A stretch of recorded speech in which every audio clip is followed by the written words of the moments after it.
శ్రీ పరమాత్మనే నమః. శ్రీ గురుభ్యో నమః. గురువాయుపురాధీశం విష్ణుం నారాయణం హరిం వాసుదేవం జగన్నాథం కృష్ణం వందే జగద్గురుం. నారాయణ భట్టతిరి కృతం శ్రీమన్నారాయణీయము. 5వ దశకము. విరాట్ పురుషోత్పత్తి. 2వ శ్లోకము. కాలః కర్మ గుణాశ్చ జీవనివహ విశ్వం చ కార్యం విభో చిల్లీలారతిమేయుషి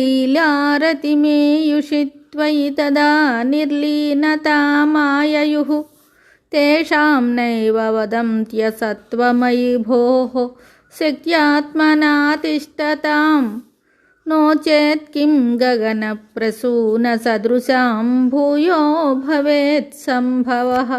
ఈ శ్లోకమునకు భావము: స్వామి, ఆ మహాప్రళయ సమయమున కాలము, కర్మ, సత్వరజస్తమో గుణములు, జీవులు, కార్యరూపమైన ఈ ప్రపంచము మొదలైనవన్నీ ఆత్మానుసంధానమున మునిగియున్న నీ యందు విలీనమగుచున్నవి. అంత మాత్రమున అవి అసలు లేనే లేవని అనరాదు. అవి అన్నీ అమూర్త శక్తి రూపమున నీ యందణిగి ఉన్నవి. ఆకాశ పుష్పముల వలె అవి ఏమాత్రమూ లేవని అనినచో తరువాత అవి తిరిగి పుట్టుట అనున్నది ఏ విధముగాను సంభవింపదు గదా. మరి ఒక శ్లోకంతో మళ్ళీ కలుద్దాం. శుభం.